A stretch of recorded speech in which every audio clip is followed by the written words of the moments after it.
Did you know that if you take any two positive integers, calculate their HCF and LCM and multiply those two answers together, you get the exact same result as multiplying the original two numbers.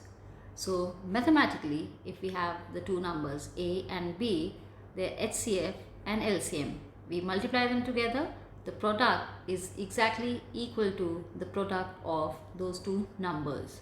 So it is called the fundamental product relationship of HCF and LCM. Let us understand this with the help of an example. So if we have two numbers here, 12 and 18, we write the prime factors of 12. 2 2s are 4, 4 3s are 12, and for 18 we have 2 3s are 6, 6 3s are 18. Next is we write the prime factors in exponent form. Now why do we have to write this is an exponent form? I have already made a video on this. I'll put the link in the comments. You can understand that in detail. So for HCF here, we take all prime factor, we take the prime factor, prime number, and we write the smallest power. So we get a 6.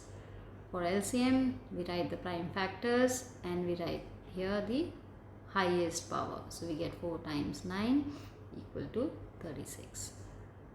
Now the product of HCF and LCM means 6 times 36, we get a 216, and A times B, A times A is 12 and B is 18, so we get a 216. Now why this happens is because HCF collects the smaller powers and LCM collects the larger powers. So multiplying them together collects all the prime factors of both numbers, and that is why the two products will always balance out perfectly. However, this relationship works only for two numbers. It does not work for 3 or more numbers, because with 3 numbers the prime factors can overlap in pairs, leading to double counting.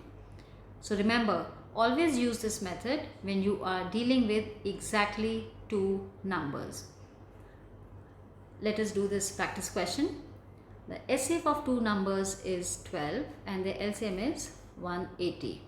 So let's write the formula first. So HCF, we have LCM, and it's the product of 2 numbers. We put the values here. The HCF given is 12, LCM is 180. The numbers, one of the numbers, let's say A is 36.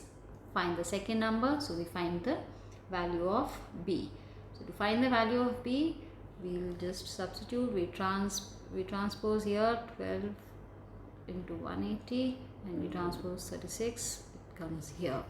So we simplify 12 and 36 first to avoid big multiplication, and then we simplify this, we get 60. So the second number is 60. Okay, so keep this relationship in mind for your next test, and if this explanation made things click, do not forget to hit the like button, subscribe, and drop any questions down in the comments below. I'll see you in the next.